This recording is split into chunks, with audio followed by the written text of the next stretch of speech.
Coming up on today's episode of Parasport Nation, we have two more interviews from the Media Summit in Toronto last month. We have Mark Ideson and Ina Forrest, two wheelchair curlers set to return to the Paralympics in Milano-Cortina. Let's get started. Welcome to Parasport Nation with Alex Smyth and Nathan Clement. Welcome in to Parasport Nation. I'm your host, Alex Smyth, as always joined by co-host Nathan Clement. Nathan, how are you doing, sir? It seems to be a busy news week in the world of parasports. It for sure is. There's a lot going on right now in the world of parasports, where for one, we had the amazing Zach Medell retire from wheelchair rugby, and just what he's been able to accomplish and what he's been able to do as an athlete, as a leader, and as a face of the Paralympic movement has just been absolutely incredible. And just the outpouring of support and celebration for a man that's done so much to move the Paralympic movement forward in Canada is just phenomenal. So it's been a great time to reflect and see all that he's accomplished. Yeah, I mean, one of the biggest names in the sport, like even when I first started covering wheelchair rugby, his name was kind of the one that's like, oh, this is the best player on Team Canada. This is one of the best players in the world.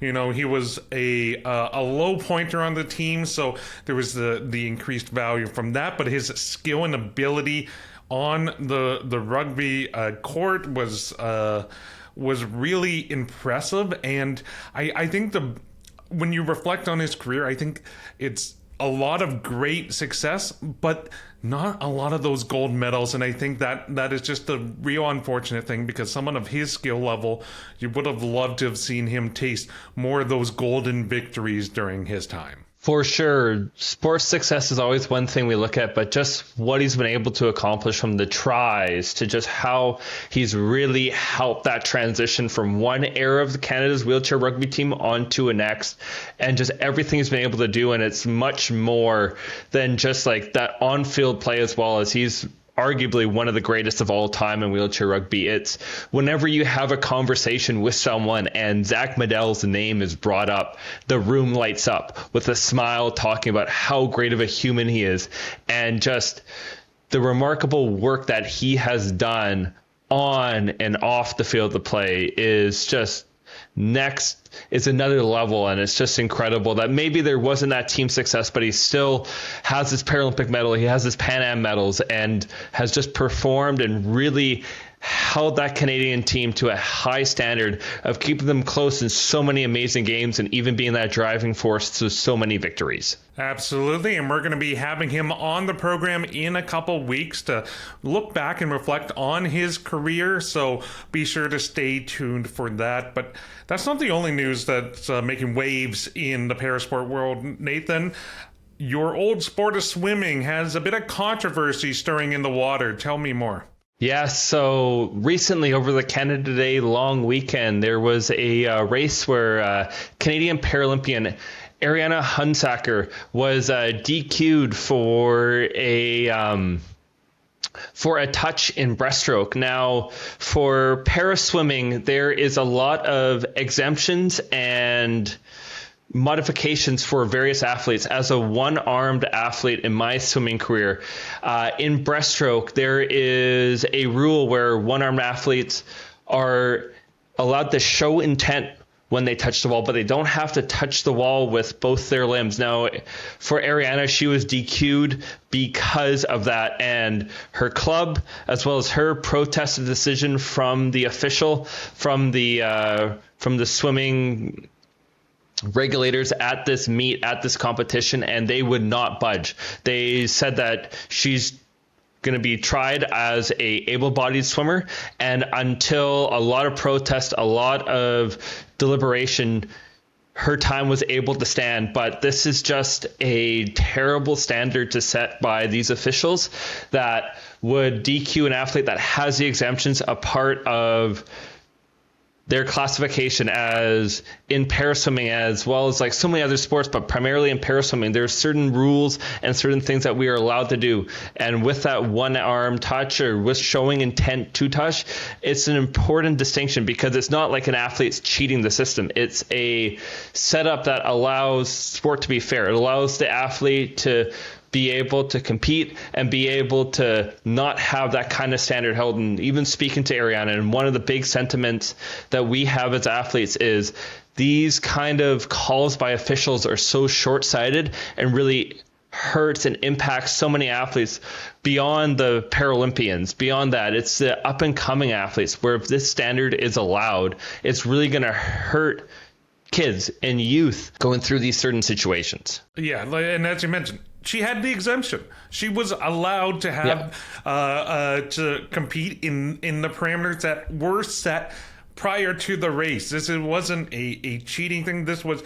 her swimming as a para-athlete, hoping to be treated as a para-athlete, and then the judges, the officials, trying to view the case as an able-bodied racer, which is just ridiculous. At this stage in where the state of para-swimming and para-sport is, this shouldn't be a story anymore, and yet we still come across this, and it's frustrating. Hopefully we don't see this again because of the attention it's gotten, because of, you know, the spotlight we're trying to shine on, and others are talking about this, that it becomes less common and hopefully goes away entirely. But until it does, when cases like this come up, we're going to continue to talk about it because it's important to talk about it. And frankly, it is a form of ableism. We don't want to see that in sport. We shouldn't see it in sport. I'm done talking about this. Let's go on to something fun before we get into our interviews, Nathan, because you had a really fun idea when it comes to the Tour de France, which is iconic bike race, which is taking place now. They have a tradition with the gold jacket, but you want to see it maybe potentially go into the parasport realm. What's your idea? So one of the great things about the Tour de France is the maillot jaune, or the yellow jersey that is given out to the overall leader throughout the 21 stages that the Tour de France offers. But this is also a tradition amongst all major bike races, where you have a specialized jersey for the leader, or someone who may be the best sprinter or the best climber, or even the best up-and-coming young star. And even for myself as a rainbow jersey holder, or someone who has held the rainbow jerseys in my career, that's something you get to wear for that next season. And I kind of want to toss this to you, because I know in the Finnish Hockey League, they have the golden helmet for the leading goal scorer. But would there be any sport or any team or individual kind of activity where you would love to see like the top scorer, the fastest time, or just the overall best player hold some possession whenever they're out on the court, whenever they're playing, have as a distinction showing that they are the best? Well, I would love it in most of the sports. I think it adds a bit of, you know, intrigue, and especially for an audience member who may be not as in tuned or following the sport as closely. If you see someone who is distinctively marked with a different jersey, with a different swim cap or whatever it is, it's like, oh, you know, those are the athletes who are really kind of the top of the field, or the ones to watch. I would love to see it even more broadly. Like, you think of swimming. If you're a world record holder or a Paralympic record holder, you should have a distinct swimming cap that you have for a swim race, or for a wheelchair race, or any kind of a competition where you have a world record. I would love to see that included. But I immediately think of something like goalball. Why don't you have a golden eye shade? You know, it doesn't change the competition or quality of the sport at all, but you can identify and celebrate the athletes who are really, you know, leading the way in the sport. I think that gives the athletes a bit of motivation and a bit of, you know, a bit more added incentive to try to beat them, try to get more points on the board. I'm all for that, Nathan. I think that's a great idea, and we can continue to expand it and celebrate everyone who are really at the top of their field and the top of their sports. What do you think of that? I think it would be great. Like, even for me with a little bit of Canadian sport bias, imagine in the Nordic and biathlon sports, if there was a golden bib that was worn for the World Cup leader or the world champion, previous world champion, because we'd be seeing a lot of Canadians wearing that bib, but also so so many other sports would be a great thing. Like even I think about para ice hockey having the golden stick for the leading goal scorer of a tournament or something like that would be a phenomenal little incentive or a little great thing to showcase the possibility and showcase the stars of our sports. And potentially even a golden curling rock, because today's interviews include two of Canada's top wheelchair curlers. And I had a chance to catch up with both Mark Ideson and Arianna Forrest at the Milano-Cortina Media Summit in Toronto a little while ago. Here's my interview first with Mark Ideson. Mark, thank you so much for joining me. Yeah, thanks for having me. Nice to see you. So this is kind of you're no stranger to heading to the Paralympics. How are you feeling going into 2026 now? Well, I'm feeling really excited. We the last two games we've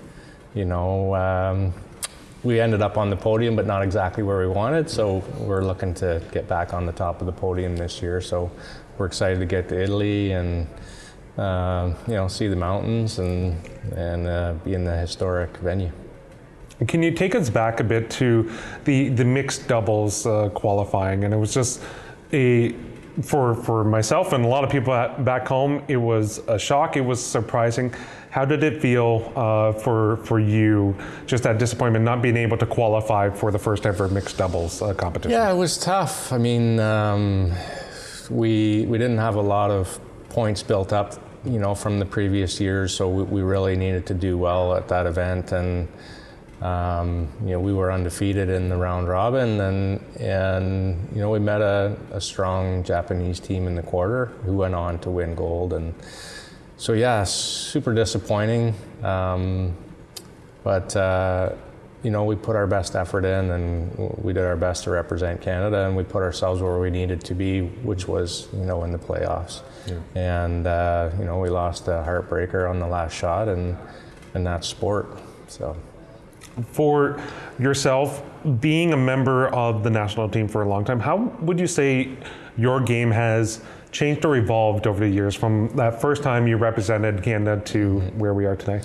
Well, I've personally had to adapt over the years because the people I play with and against are paraplegics and single leg amputees. They have a lot more function than I do, and so I've had to adapt my equipment so I can play along.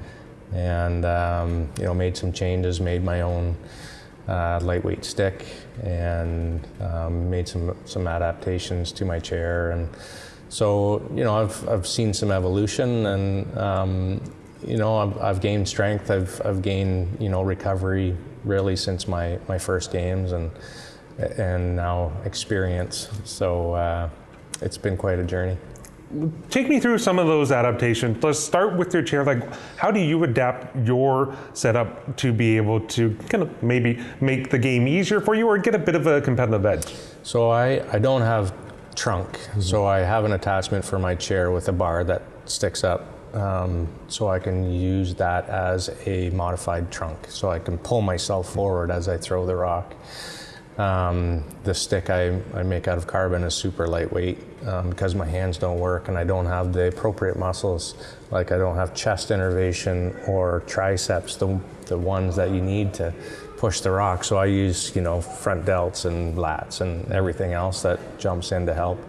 And the equipment we use now, like the head that attaches to the rock, it actually, when you push the rock forward using physics, turns the rock clockwise or counterclockwise depending on the shot, which has really opened up the game for me.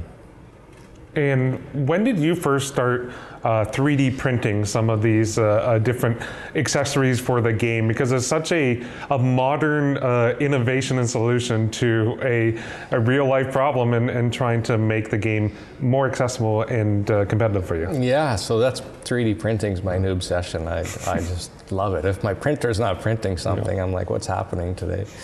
But so we went down this road last year, actually, just last year. We didn't have much control over what the stick head was doing with the rock.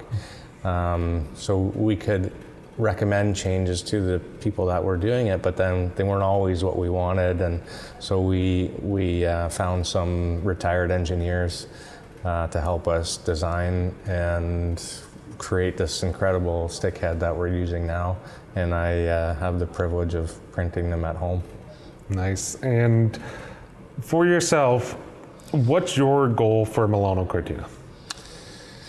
Well, I mean, bring the best version of myself. You know, I've high expectations of myself, and you know, like for me, the pressure is really in the preparation.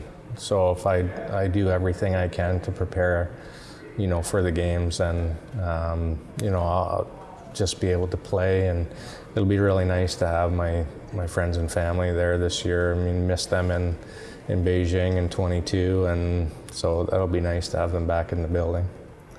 And for yourself, someone who has donned that maple leaf many, many times, how does it feel to still be able to put that on, and what does it mean to you to go on to the world stage having that maple leaf crest on? Well, I go back to my first Paralympics.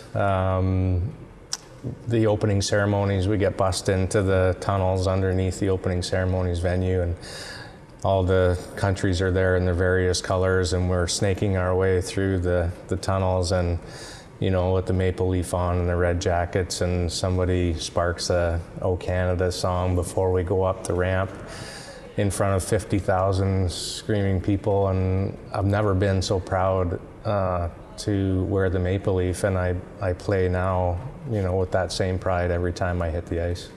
Yeah, that's pretty awesome. Switching up things, a couple fun questions for you. What is your pre-game or competition pump-up song? Ooh, pump-up song. To be fair, I don't really have one. Okay.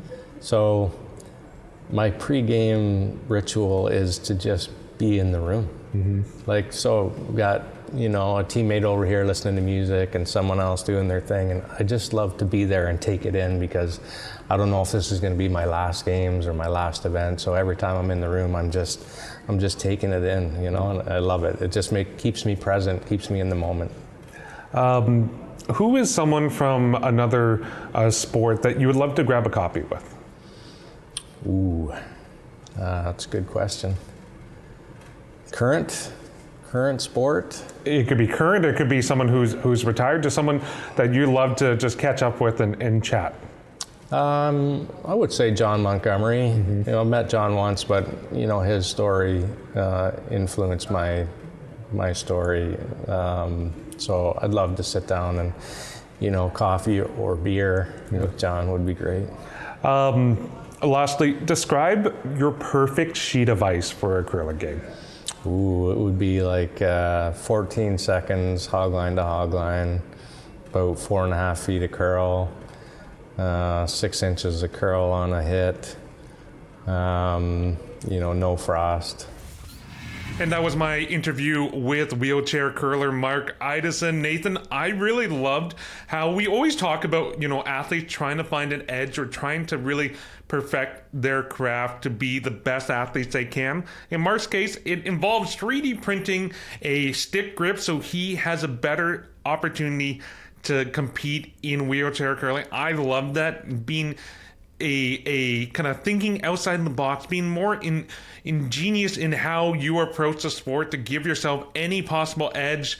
I love it. What did you think of him 3D printing his own stick handles? I love it. As you mentioned there's just so much innovation that's needed in the sports. We even had previous interviews with Austin Smyth talking about the breakdown of equipment, but even for him, just trying to find those little small advantages that can lead to the best outcomes and the best performances. And he's a guy who's been in multiple Paralympics now, and you're always trying to find that next level so they can get back from that bronze to that gold. And it's whatever it takes at the end of the day. Yeah, and speaking about trying to change bronze into golds, Arianna Forrest talked about that with my conversation with her, and how they're focused on and pretty confident that they're going to make the podium in Milano-Cortina. It's just a matter of what color that medal is going to be. Here's my conversation with Arianna Forrest. Arianna, thank you so much for joining me.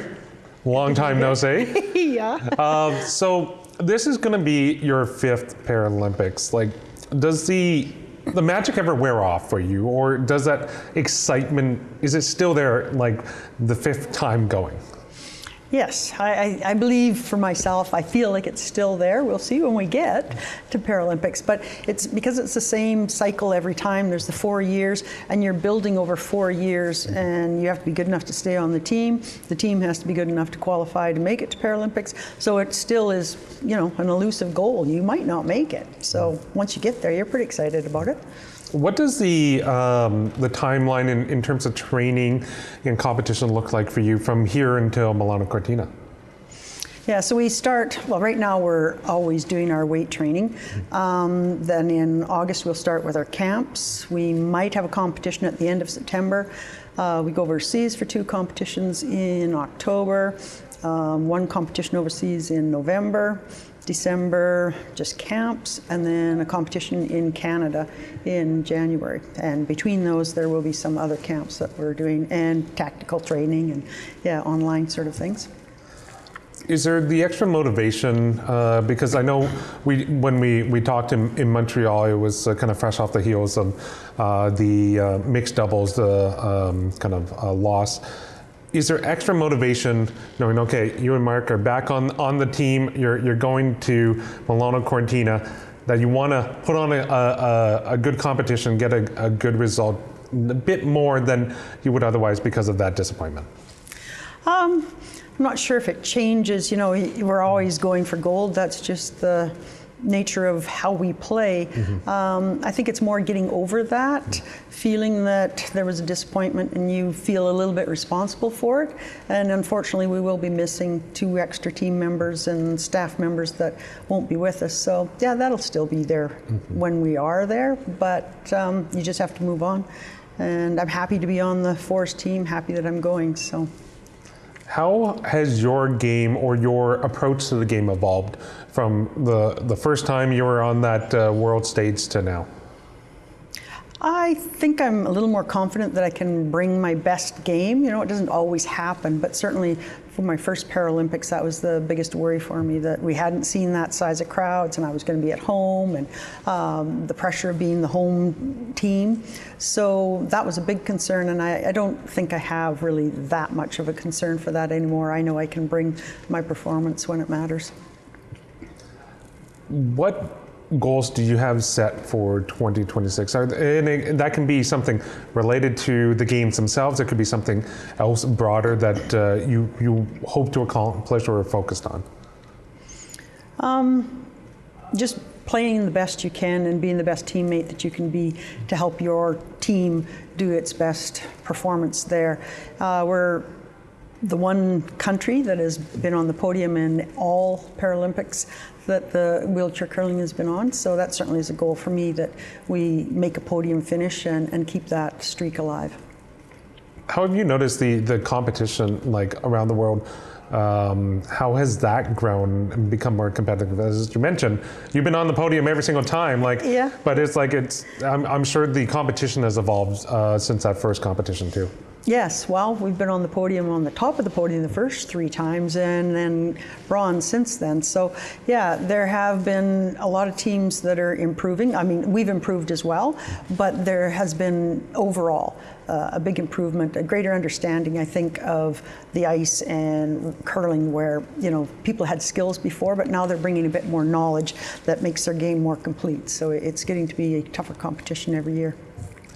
Can you describe the perfect sheet of ice for me that you would want in competition? Like, what are the conditions? Like, how is the ice kind of flowing? Like, take me through what would be your perfect sheet of ice to play on.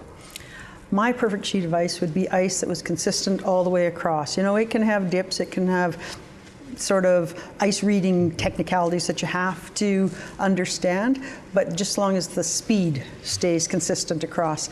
And then it's not a guess game of, okay, well, it's 13.5 seconds here, and I don't know, maybe it's 11 out there. So that would be my perfect sheet of ice. What is your pre-game or pre-competition pump-up song? I listen to a lot of classic rock, but a song that I like, that I think it was in Pyeongchang that I heard it, and I just keep bringing it back, is Gold by Beaches. Okay. And lastly, if you could have a coffee or a beer with any other athlete from any other sport, who would you want to have one with? Well, I was a big fan of Usain Bolt. Just I used to be a 100-meter runner, and he was kind of a cool guy. So yeah, Usain Bolt. Aina, thank you so much. Thank you. And that was my conversation with Aina Forrest at the Media Summit. I love her confidence of just understanding and being so sure of herself that she's able to perform on the biggest stages in the world, in those toughest competitions, in those tightest of matches. But that hearing her say, I'm confident I'm going to get that bronze medal, but I want to make sure it's a gold medal for her and Team Canada. That would be huge, because it's been a while since they've been able to be atop of the podium at the Paralympics. They started off that streak, but since then the competition has gotten more fierce, Nathan. It for sure has, but that kind of confidence, that kind of belief, that transcends and deep down into the team. And when you have someone who has that kind of hope and puts that work ethic in like she has throughout her career, it is really amazing, and it becomes very intoxicating on that squad, and it can become very, very huge leading forward and hopefully leading to great things, because now there's still some time to really build that belief, build that culture, and go into Milano-Cortina ready to fight and ready to get that gold. Absolutely. They're going to be a veteran squad on a mission for Milano-Cortina gold. But that's all the time we have on today's episode. For Nathan, I'm Alex. We'll catch you next time. Thanks for tuning in to Parasport Nation. Like and subscribe to the channel to follow us now.